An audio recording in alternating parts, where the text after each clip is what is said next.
can think of from way back in the day? I can talk some more about it. Yeah. I can remember when my daddy went to the cotton field to, to chop cotton. And there's a big old oak tree sitting over on the cotton field. And the boys come out there riding a horse. And he slapped Daddy across the head 2 or 3 times with one of them hand hold belts and run him out under the tree. Me and Mama was sitting on the opposite of the tree, and he told us, if you want to stay on my farm, you better get up and get to go to work, or don't you get the hell off of it. I never will forget that. And Daddy worked all that day. We worked all that day, and when we went in that night, he cut out the lights on every house that had lights on, and told the people they didn't want to work, they'd sleep in the dark. They won't have no fire. Oh, it was hell back there then. White folks didn't care nothing about no black folks back there in my young days. They was all just like mules, horses, and dogs to the white back in them days. I know they carried my daddy out in the woods and tied rope around his neck and pulled him up by the tree limb, and Daddy stayed there until he passed out. They stood there until Daddy passed out. When Daddy passed out, they let him down. And I guess it's about 10 or 15 minutes before my daddy come back to himself. And when he did that, he told Daddy to get the hell off of his farm and don't come back there. Sorry working son of a bitch. So Daddy left there walking that evening about sundown. We didn't. That was on a Monday. We didn't see my daddy, until that next Monday. And that next Monday,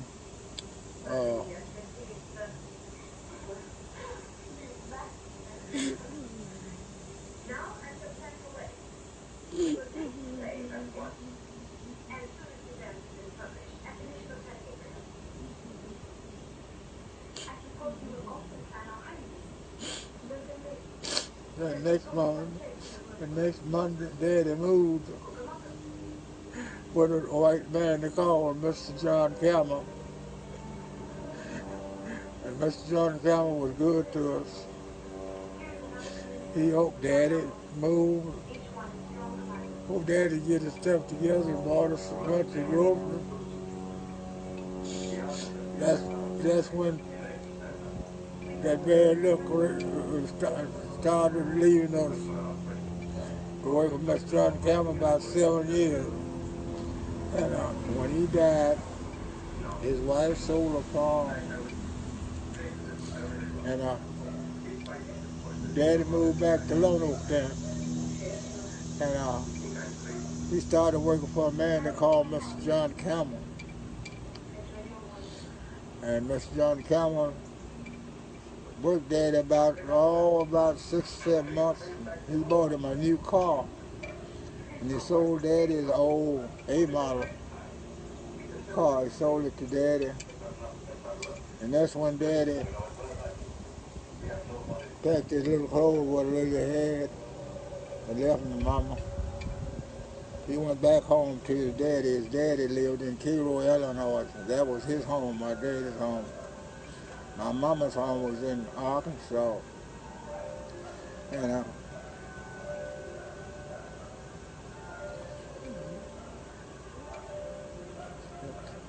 he was jumping on Mama, beating Mama up.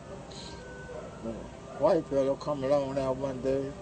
Mama was crying and carrying out. He asked her what's wrong, so she told him. He said, well, get what you want to carry with you, and damn the rest, he said, and I'll send you home. And he picked my Mama up in the truck and carried us to the bus. The first black people born with full legal rights in this country are not even 60 years old. That's not ancient history. That's your mama, your daddy, your auntie, your coworker. So I don't want to hear nobody fix their lips and say slavery was a long time ago. No, freedom was a minute ago. Y'all love pretending like the race started fair, like we all started at the same starting line. No, one group ran for centuries, the other got released from chains and told, good luck. And when we didn't magically become equal overnight, you called it laziness instead of math. Less than 60 years mean that the people who wrote the discriminatory laws are still alive. The people who enforced them are still alive. The people who benefited from it are still collecting interest. So miss me with the I didn't own a slave. You didn't have to. You inherited the benefits anyway. History didn't end. It just changed tactics. Slavery was so long ago. Why don't you get over it? This is my great-great-grandfather, Bishop Benjamin Jones, born during slavery. This is his son, Reverend Benny Jones, my great-grandfather. And this is his son, Ernest Jones, my granddaddy, and me. That didn't take long. I'm the kid in this pic, my mother is holding me, and I'm next to my great-grandmother, Flossie Wilder, that escaped off of a plantation with her husband away from sharecropping, and they actually fled to Augusta, Georgia in the middle of the night. They could have been killed or arrested. Flossie died when I was in college. For many African Americans, especially those of us growing up in the Deep South, we're only about 2 or 3 generations away from a physical plantation. So when people say slavery was so long ago, ask them for who.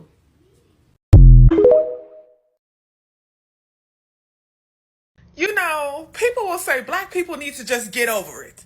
They'll say we need to just get over it. Slavery was so long ago. Black people need to just get over it. But it's not just about slavery. It's about today. It's about the fact that I grew up with my parents telling me about Eleanor Bumpers, who was in the kitchen cooking dinner for her family before she was unjustly unalived by police. It's about the fact that Ayanna Jones is a 7-year-old girl who was taking a nap on the couch and never got the chance to wake up again because the police raided the wrong house. It's about a Tatiana Jefferson who was unjustly unalived in front of her nephew because the police responded to a non-emergency call, yet somehow, someway, they sent bullets through her window. It's about Sandra Bland never making it home after she was unjustly arrested during a traffic stop because she just wanted to finish her cigarette. It's about Breonna Taylor laying in bed with her partner before the police ran in her home without identifying themselves and sent 6 shots through her body, unjustly unaliving her, and then trying to cover it up and still getting away. And today we have Sonia Massey in her kitchen, following instructions. They told her to turn off the pot of boiling water. She turned off the water. She goes to dump it out. They accuse her of trying to come at them. She puts her hands up with the oven mitts on. She ducks down. Weapons are already drawn by this point, and she's unjustly unalive. And there's questions about whether or not she deserves it. So when they say black people need to just get over it, slavery was so long ago. It's not just about slavery. It's not about so long ago. It's about systemic oppression as a result of racism that still exists today. It's about the fact that every time we think we've gotten over one hurdle, a new one appears. It's about the fact that, yes, there was slavery. Yes, there was Jim Crow. Yes, there was redlining. But we have Eleanor Bumpers. We have Ayanna Jones. We have a Tatiana Jefferson. We have Sandra Bland. We have Breonna Taylor. We have Sonia Massey. And so many others. How can we get over it when it's always right in front of us? The pains, the agony, the struggles, the fights, the weep, the tears of black people that were enslaved still remain up till date. I don't know why some people would just sit down and assume that slavery was long time ago. Did you watch the first clip I actually roll out for you guys? And if we do not keep talking. It is getting to that point where these people are even ready to keep enforcing what we don't want to take. It is getting to that point where these people now can boldly tell you that they wish it is the era of slavery. You can imagine somebody carrying his mic, setting his camera, and saying, "Oh, Black Americans, you should be grateful for slavery because if not for slavery, you would have been in Africa."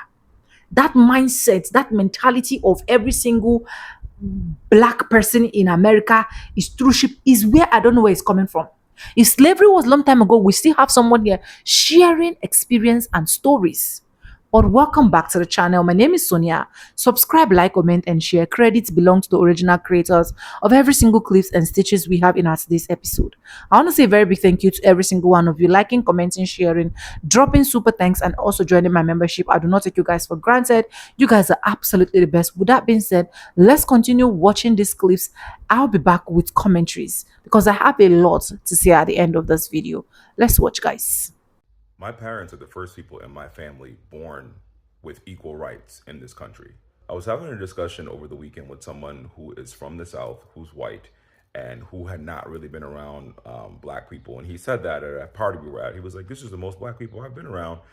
And he was a Republican, and I could tell. And he started talking about his views. And he said, "Well, you know, Black people, I just feel like you guys all seem like you work hard and you pulled yourself up. Black people complain too much about being Black and about racism and about how this country's keeping them down. It's not like my family had a silver spoon." And I said to him, "Do you understand the systematic racism that was put into place in this country and how that impacted everyone?" And he was like, "Well, yeah, all you guys do is complain about things that happened so long ago. It's not like you were slaves. That was so long ago in the past." And I said, "Well, my grandmother picked cotton, and my parents were my mom was born with equal rights, and my dad was born when the year segregation ended." And he was like, "That's not true." And I said, people who are 60 years old they're the oldest people who were the first ones born with equal rights in this country. This is exactly why they want to take away critical race theory. This is exactly why they want to take away DEI. This is exactly why they don't want to teach real history, because once we take away the air of like this happened a millennia ago and we stop talking about it, people will just literally forget it. Can act like it never happened. And that's how revisionist history occurs in this country.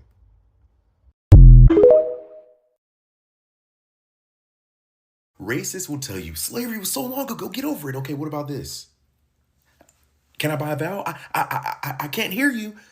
White people would go to church, get the good word, and then they'd gather the family, gather Meemaw, go to the house, get the potato salad, hop in the Volkswagen, go to the nearest park, and watch a Black man get strung up from a tree. And we have pictures. We have pictures of these. You know why? Because white supremacy can't exist without spectacle, right? Look at the way MAGA operates. Everything's a spectacle, right? We have pictures of this because lynchings were a spectacle. And these lynchings, these pictures, a lot of them, you can find them online. Go do your Googles. These are from the 20th century. How old is your grandma, right? There are pictures of these from the 1930s and the 1940s and the 1950s. My wife's grandfather just turned 94. He was alive when this was happening. These lynchings, they were a spectacle. They weren't just hang him up from the tree and leave after he stopped breathing. No, they would hang him up from the tree, emasculate him, burn the body, take parts of the body home, make furniture with it, make food with it, make drinks with it, right? White supremacy cannot exist without spectacle, right? And every facet of white supremacy has spectacle juxtaposed to it. Pay attention. Imagine this. You and your entire family are asleep in your home, peaceful, safe, and happy. Suddenly, in the middle of the night, strangers break in. They're armed. They beat your father, they chain your mother, and they drag your children out of bed crying. They don't speak your language. They don't even care about your rights because they're not here to negotiate. They load you onto a filthy ship, and for weeks you're shackled in your own waste. You're barely fed with people dying next to you. You hear screaming. You see children being thrown overboard. And this is not war. This is business. When you reach their land, they sell you like cattle. Your family's ripped apart forever. Your name is taken, your language is forbidden, and your God is erased. And your body, well, it belongs to them now. You will be worked until you die, and your children will be born into the same horror. Your grandchildren will never know freedom, and 400 years later, their descendants will look at your descendants and say, why can't y'all just get over it? The transatlantic slave trade wasn't just bad. It was a multi-century genocide masked in economics. It wasn't just physical slavery. It was a erasure of entire cultures, families, languages, and futures for profit. If that had happened to your family, would you just move on? Have you ever wondered why there's such a visceral reaction from white people when we try to talk about America's true history? That, my friends, is a trauma response. White America has been generationally traumatized by slavery, by white supremacy. As human beings, it is traumatizing to be owned. It is also traumatizing to dehumanize everybody around you in order to own them. And rather than deal with that trauma, deal with the ways that owning people from womb to tomb, of procreating for the purposes of profit, thank you, one drop rule, could and did have on white Americans. We've spent generations ignoring white generational trauma from slavery, and we've just embedded it into society. We've just normalized the trauma. There is nothing normal about having a violent, visceral reaction at the idea of learning about history. Traumatizing to be having children, creating children against the women's will for the purposes of profit. Whether it is to sell them off into slavery, or it is to work them to the bone from the moment that they are born, or to carry on your legacy as your descendant. Brother picked up arms against brother to determine which humans were human and who deserved to be treated as such. That is traumatic. Instilling that lack of empathy in white America, but we never recognized that that loss of humanity was traumatic. We just said, that's the American dream, that's the capitalistic way, let's add a few laws to make sure it sticks. Something that baffles me about a lot of black people is that they hate slavery, they hate Americanized slavery so much, they hate what it did to our people, our ancestors, and the effects that it has today. But they completely ignore the indoctrination part.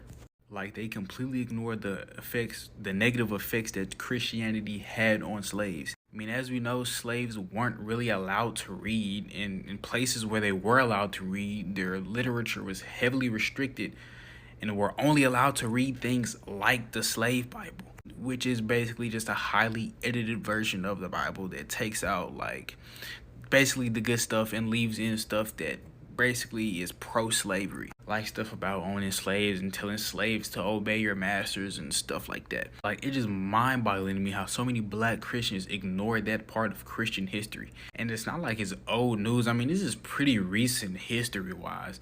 Like, you believe in an all-powerful God, but he did nothing for 300 plus years while your ancestors were enslaved. And let's not forget the 3Ks, white hood people. Like, that's a Christian group. A lot of people like to say they weren't Christian, they were burning crosses. They were Christian. They were Christian. Like, you can talk with any clan tag member, they're a Christian. I don't think I've ever seen a clan tag member that wasn't a Christian. And no, I am not saying because of this that all Christians are bad people or all Christians are racist. I'm not saying that at all. To all my black brothers and sisters, I must admit, I do get a little bit frustrated having to say these things over and over and over again. However, because I love you guys, I will continue to say it. Slavery was a lie in the way we were told it. And in fact, slavery has never really ended. Slavery has just gotten multiple updates to its software, and frankly, black slaves in America are just really expensive now. Just look at people like Jay-Z, LeBron, Nicki Minaj, and other black individuals that have made all of their wealth within institutions that are not owned by black people. But this idea that all of our ancestors were in chains or were in bondage or were coming over here on slave ships is just utter BS. And like I tell you guys in all my other videos, I'm not asking you to be a rocket scientist when thinking about this. Just use the resources available to you. Ask your grandparents and your great-grandparents, like, hey, what's this slavery thing about? And many of them will tell you, like, that is not how it went down. And let's be crystal clear about this. Most of the understanding that we have about slavery and what it was like has been given to us by Hollywood. Movies like Roots, movies like Django, and other movies where they emotionally provoke you into believing something that is not necessarily true. And you may say, well, are you denying what happened and the atrocities that happened during slavery? And it's like, no. However, I just understand that A lot of these instances were aberrations at best. An aberration is something that is aside from the norm. So were there instances where slaves may have gotten whipped or beaten? Absolutely. However, was that normal, and was that every single slave in America? No. But because we've all seen these movies and we've all been told these stories, we just assume that that was how it was for everybody. And the way that you know the story is not true, and the way that you know these movies are manipulation, is think about it. When have you ever seen a movie depicting early American times when the main character was a black man that was free from the beginning of the movie? I'm not saying at the end he becomes free, he gets his freedom. From the beginning of the movie. Never. And there's many reasons why, but one, they can't allow us to think like that, because once black people start thinking like that, it get real spooky out here. And the fact of the matter is, like I've shown in recent videos on my page, there was 488,000 free black folk walking around America in the year 1860. But they never show you that in movies. By the way, 1860 was 5 years before slavery ended. So on this Black History Month, 2026, I would love to see a lot of my black brothers and sisters realize that slavery is no longer out in the fields picking crops, but it's up here. All right, racists. Look, Supreme Court, I'm going to break it down for you. Me, my wife, and my daughters, we all supposed to be free. We're not supposed to be slaves. And I'm going to explain why. Welcome back to class. Today's lecture will cover a very important court case and person. Dred Scott versus the United States in 1857. And the plaintiff in this case was Mr. Dred Scott. Dred Scott was born in 1799 in Southampton, Virginia. Dred Scott's born name was Sam, but once his younger brother passed away at a young age, Sam took his name. In 1836, Dred Scott married Harriet Robinson. They got married at Fort Snelling, which was said to be a free territory, and supposedly that made their marriage legal. Something very unusual for enslaved individuals because, again, that was considered illegal for enslaved people. And the area in Virginia where Dred was born was home to the Nottoway tribe. And oddly enough, the Nottoway people, who speak an Iroquoian language, they were described as dark-skinned. The Nottoway people were specifically described by William Byrd as the mahogany skins or the copper-colored ones of Nottoway Town. William Byrd was the son of a colonizer and was born on American soil. He is credited as the founder of Richmond, Virginia. But of course you can't find a place that wasn't lost, and was already built and established by the indigenous black tribes of Virginia. During this era, Nottoway Indians who lived on the reservations were not subject to paying taxes. The Nottoway Indians who lived outside of the reservations, which were reclassified as free colored people, were taxed. Taxation of free coloreds or non-reservation Indians was a means of control. And the free people who did not pay their taxes were then enslaved and forced into involuntary servitude, or what they taught us was slavery. They were enslaved and forced to work for anyone the sheriff or the tax collector assigned them to, which is identical to the prison system we have in place today. And now you know why an American would be enslaved on his own land. It was about control of the land, the indigenous people, and their resources. Taxes were just the excuse, which is precisely the reason we weren't told about slavery happening this way, because it's the same oppressive system we live under today. So no, these people weren't born into slavery. They were forced into becoming tax slaves. Dred Scott was said to have belonged to an Anglo family known as the Blow family.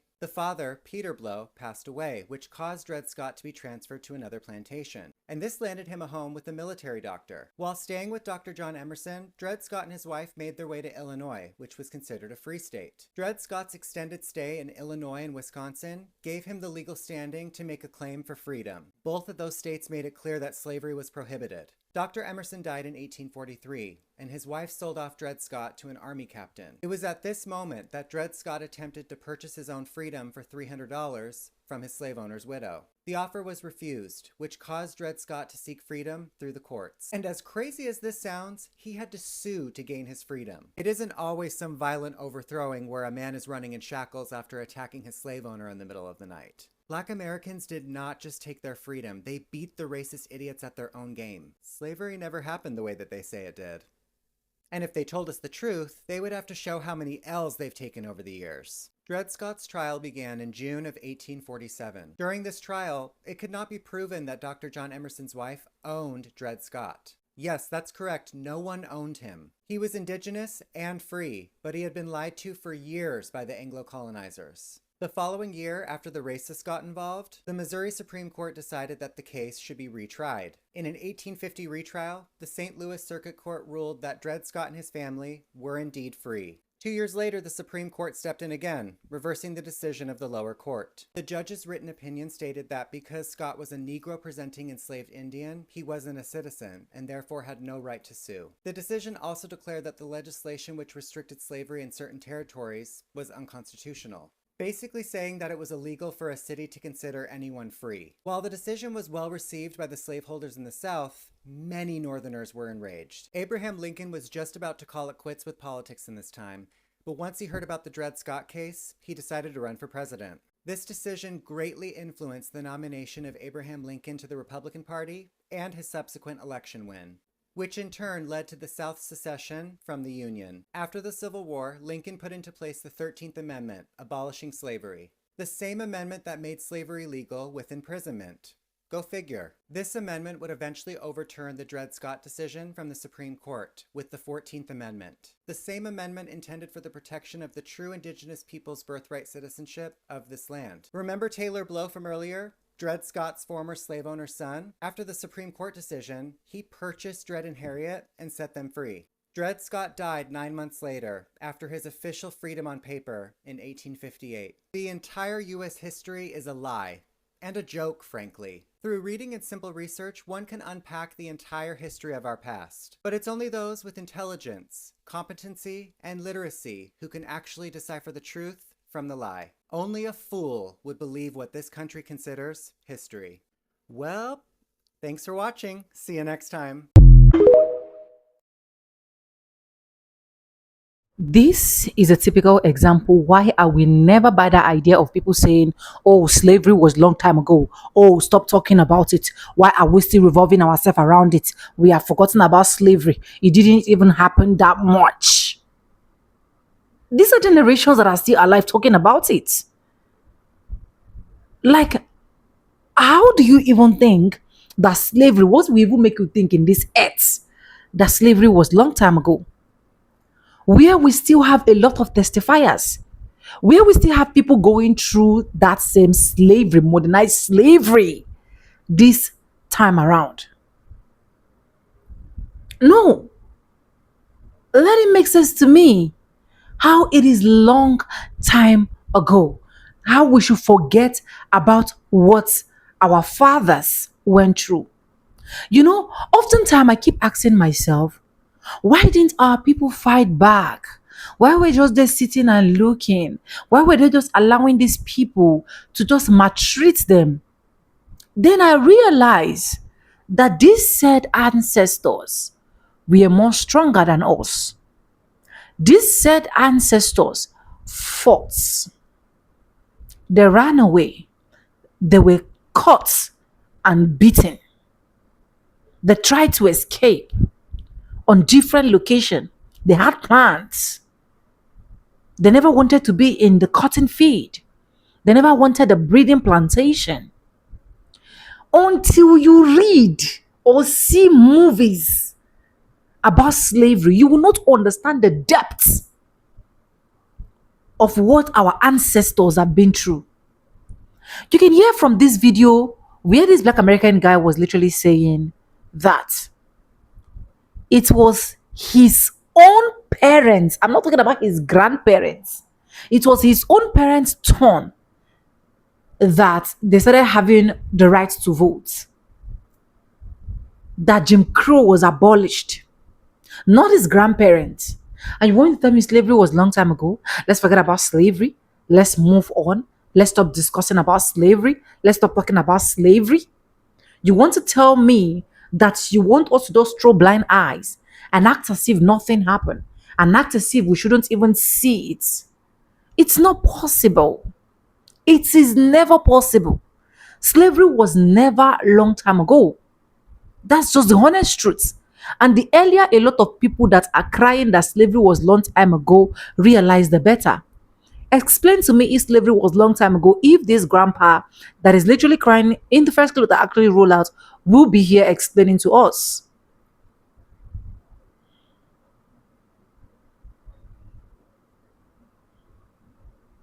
And right now, every single thing they're trying to do is modernize it, try to justify their act, try to make it look like it's a common thing. Can we just forget about it and move on? Try to make it look like they should not even be discussing about it. That is what I debunk and I hate.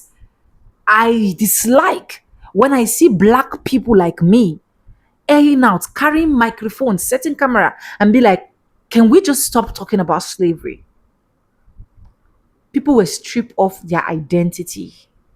People were stripped off from knowing where they belong. And to not make it worse, they're not making it look like their white folks built America. That the only ship that landed was a slavery ship.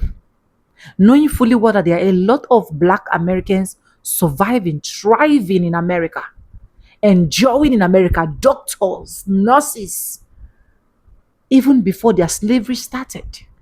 Even before the whole thing, this biased mindset of every single thing happened. So it is better that you don't know what to say or you don't understand the depth, the magnitude of what white Americans are, white people in general has literally created. It is better for you to just keep quiet and let us that want to speak about it than telling us it was long time ago. It was never long time ago. The impact, the pains still remains. We are still feeling the pain up till date. We are still feeling the pains of slavery up till date. And to not make it worse, the enslavers were paid reparation. And then when it gets to the turn of black people, they said it's not important. It's not a long time ago. So quit saying that. Let me know what you think in the comment section. Credits belong to the original creators of every single clips and stitches we have in this episode. I want to say a very big thank you to every single one of you liking, commenting, sharing, dropping super thanks, and also joining my membership. I do not take you guys for granted. You guys are absolutely the best. And yes, with that being said, with no further ado, I do like I always say in my videos, I'm going to be saying bye and I'll see you guys in my next one. For now, bye guys. I love you guys. Mwah.